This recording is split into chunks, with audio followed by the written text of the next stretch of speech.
Olá, tudo certinho? O meu consultor responde, abriu espaço para a segunda opinião. E essa sessão rendeu e foi muito interessante porque passou a ser uma etapa da nossa série. Uma segunda opinião para refletir, para trocar ideia com outros professores, com outros orientadores, com outros consultores. E hoje vamos fazer a parte 2. A parte 2 é de maneira prática, como utilizar a cultura organizacional dentro das companhias, dentro da nossa empresa, num planejamento estratégico estruturado. E, para isso, trouxemos novamente o professor Marcos Ramos para falar desse importante tema. E aí, professor, tudo bem? Você tá? Olha, fiquei muito empolgado, tive recebi muitos e-mails, né?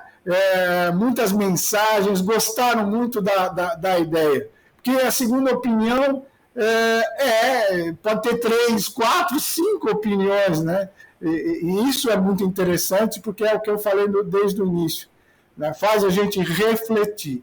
Não existe uma verdade absoluta, né? Então é sempre bom ouvir uma segunda opinião. Isso não significa uma crítica, mas parar para pensar, peraí, será que, né?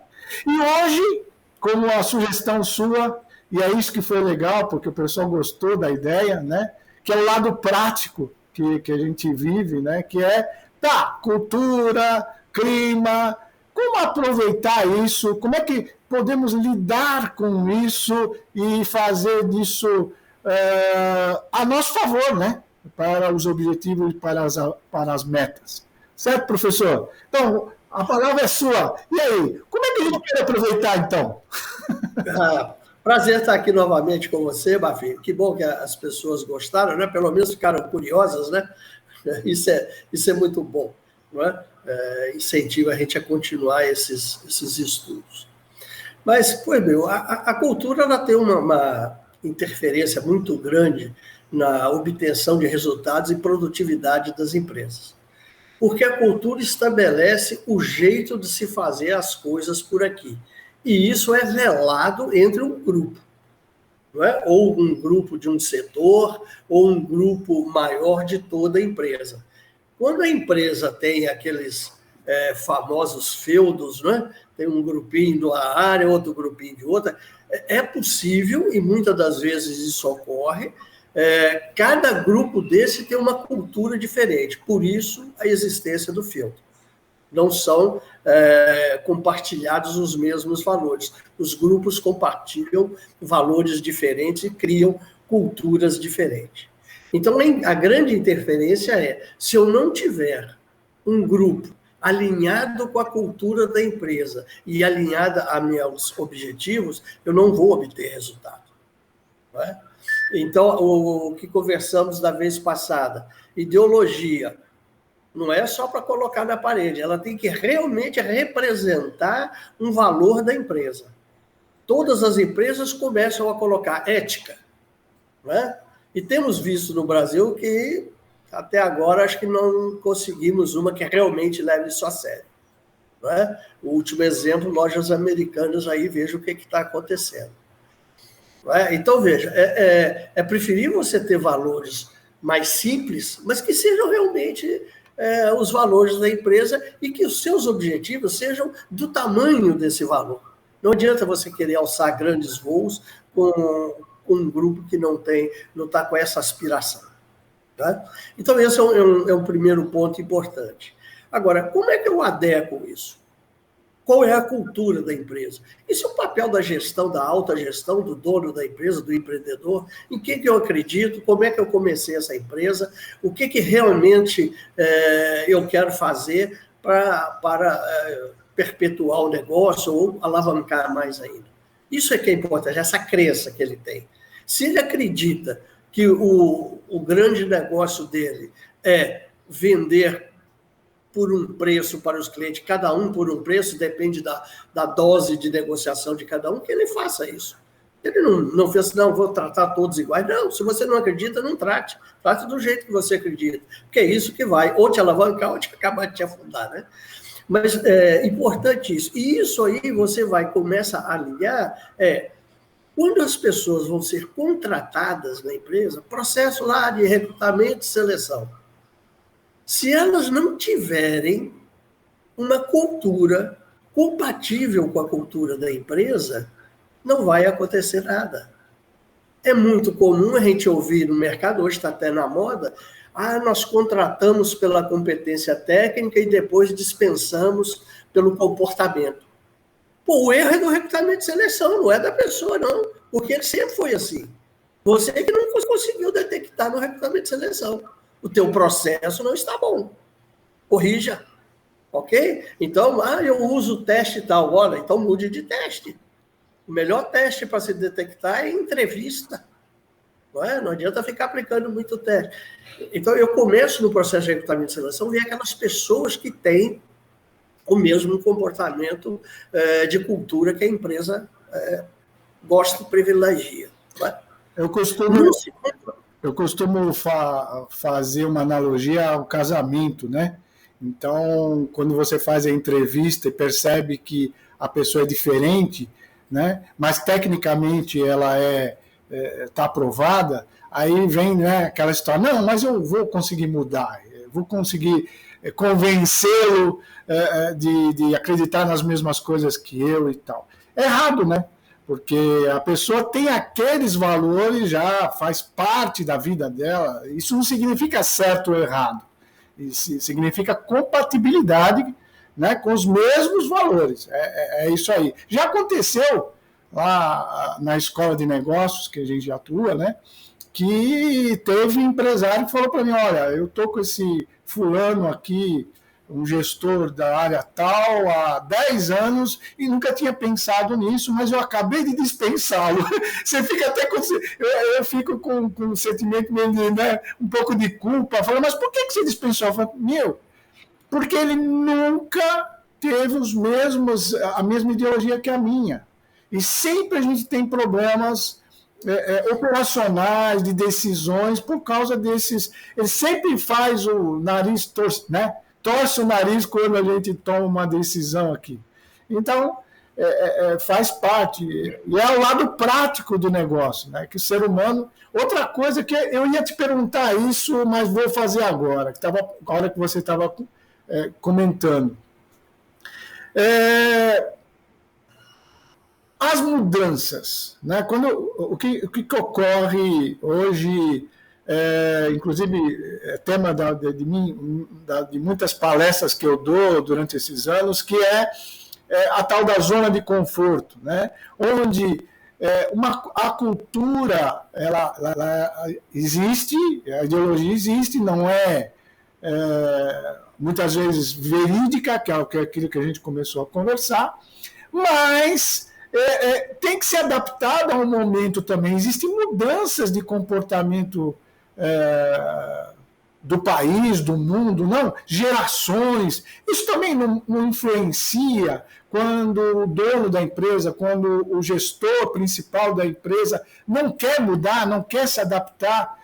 Muda ou não a cultura organizacional ao longo dos anos? Veja, a mudança de cultura, a cultura está baseada em valores. Não é? As pessoas, para mudarem um valor, precisa ter uma vivência muito clara de que aquela crença que ela tinha não é mais compatível. Não é? E uma coisa interessante, Bafini, é que, assim, o valor ele varia não só no conteúdo, mas no que a gente chama de intensidade. Então, por exemplo, nós dois temos como valor responsabilidade, né? E vamos colocar ética. Nós dois temos esse valor. Só que para você, o valor maior é ética. Para mim é responsabilidade. Então, esse simples fato, quando nós dois formos tomar uma decisão, eu vou puxar a decisão para o lado da responsabilidade e você vai puxar para o lado da ética.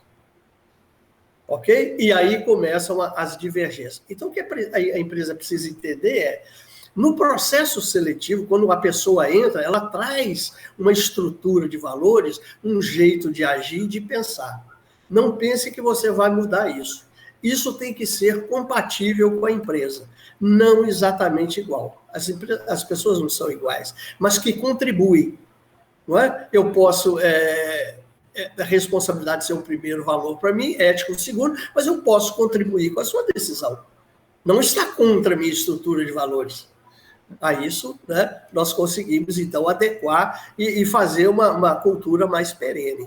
Por exemplo, eu perguntei sobre geração. Então, agora entendi. Então, você fala, mudou ou não mudou a intensidade desses valores na nova geração, a de 2000 para cá, em termos de intensidade? Mudou muito, não é? A geração X é aquela que acredita no trabalho, poupança a longo prazo para fazer um patrimônio, né? E ter um conforto na vida depois da aposentadoria. Agora, você pega alguém da geração Z agora, é o seguinte, meu amigo, se eu não ficar rico aqui em um mês, eu estou indo embora. Não é? Porque é o que está acontecendo no mercado. Esses garotos hoje têm uma cultura muito forte de internet, de tecnologia, coisa que nós não tivemos. Eu fui conhecer o primeiro computador que chegou no Brasil, eu tinha 22 anos. Não é? Agora, esses meninos já têm mamadeira eletrônica, então é desigual. Eles têm uma velocidade de raciocínio e de obter resultados muito maior do que a nossa. A crença deles é ficar rico rápido. E é o que está acontecendo com o jogador de futebol, não é? O que está acontecendo com essa juventude que entra na internet para fazer venda, para fazer conteúdo. Eles ganham muito dinheiro rapidamente. E outra questão, eles não estão preocupados como a geração X se preocupava. Eu quero fazer carreira na empresa. O jovem, a carreira que ele quer, longe da empresa, ele quer carreira. Ele fica ali um mês, dois, não tenho mais nada para aprender, eu vou embora. Então, é outra concepção, e isso precisa estar muito claro para as empresas. Não é? Então, às vezes, trazer uma pessoa jovem que tem uma cabeça aberta, isso pode ser uma baita dor de cabeça. Se você não tiver cabeça aberta, você vai sofrer pra caramba. Né? Eu já ouvi isso de presidente de companhia falando, olha, minha gestão é da década de 70. Eu falei, então, você só vai ter que poder contratar velho. Só acima de 60. Então, veja, quando a pessoa chega com a sua cultura, os seus valores, ela toma, a primeira coisa, ela começa a testar até onde eu posso ir aqui dentro. É a hora que ela começa a trabalhar com o grupo. Não é? Aí tem o chefe dela, o supervisor, que diz, olha, faz desse jeito, faz daquele, começa a direcionar. O grupo começa a dizer para ele, pô, cara, vai mais devagar, aqui a gente não trabalha nessa velocidade, não. O grupo começa a moldar as pessoas, ele está fazendo o quê? Está aculturando, sabe? Eu não começa a mostrar resultado, não, meu amigo. Tem 10 anos aqui que o patamar é esse. Se você aumentar muito, nós estamos na rua. Fica frio, vamos lá, vamos devagar e sempre, né? Entra para o grupo que nós vamos longe. Né? Então, esse aculturamento é que é fundamental a empresa entender que ela tem que ter uma linha de gestão, seja coordenador, gerente, diretor, o que for, que seja guardião da cultura. Tem que aculturar a pessoa? Tem. Porque senão ela cria a cultura dela. Agora, a cultura, você vai aculturar dentro dos mesmos princípios, que essa pessoa já foi selecionada assim. Mas então é preciso conversar com a pessoa, olha como é que está indo a empresa, não é? Como é que você viu essa medida, por que você fez isso? É trazer isso, discutir cultura.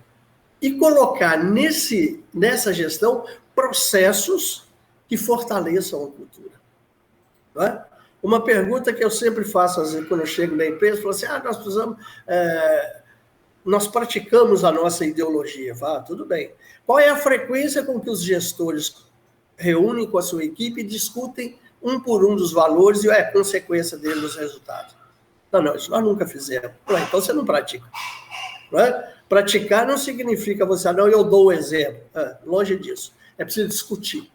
As pessoas precisam entender. Então eu consigo adequar as pessoas à cultura, a mudar o pensamento delas um pouco, a partir do momento que eu as convenço de que há uma outra forma de pensar que é tão boa quanto a dele. E ele tem autonomia para continuar ou não. Não é? Acabar com essa brincadeira de tivemos que dispensar por comportamento. Tem que dispensar o pessoal do recrutamento de seleção, ele é que não está sabendo fazer o trabalho. né? O custo disso, na prática, que a nossa conversa é o lado prático, né? Turnover aí, nossa, como é caro, é muito caro. Treinamento, adaptação, tempo de retorno, né? Ficar trocando, principalmente de gestor, né? Mas todas as áreas, ficar trocando, nossa, isso, a produtividade vai lá para o pé, né? Vai para o chão mesmo. A empresa tem um turnover, às vezes, de 2% ao mês, fala, não, é só 2%. Não, não é só, porque num ano é 24%. Você troca um quarto da tua equipe por ano. Não é? Na época do Taylor lá, que era processo, né? Aquele processo ali em cadeia, era bom. Hoje não, hoje é diferente. Hoje o que as pessoas colocam à disposição é a sua inteligência, não é? Para buscar novos conceitos. Então, você trocar um quarto da tua equipe por ano, o custo é altíssimo. Agora, a produtividade é baixíssima. Não é? A produtividade no Brasil é muito baixa, por conta de algumas falhas dessas, de aculturar, de criar procedimentos de cultura, como cria a 3M, como cria o McDonald's, não é? Como a própria política brasileira cria, né? A pessoa é contra, de repente chega lá, já está votando todo mundo a favor. É um aculturamento. Aquilo ali é simples. É esse o processo que as empresas passam. E se a empresa quiser impor, como às vezes algum gestor quer impor, a cultura é mais forte, derruba facilmente. Né? Então, alinhar esses processos de recrutamento e seleção, de treinamento, de desenvolvimento, processos de gestão do dia a dia, reuniões da qualidade que devem ultrapassar somente indicadores de qualidade, mas também processos de cultura, não é? É isso que vai alinhar a cultura da empresa aos seus resultados. Aí você consegue identificar se vou atingir ou não. E medir quais são esses indicadores, né? Teoricamente, o Robbins trabalha com sete conceitos de cultura. As empresas teriam 7 modelos de cultura. Né? Olha, nós vamos tratar esses 7 pontos em uma outra filmagem, né? Nós vamos tratar isso semana que vem. Ficaram curiosos?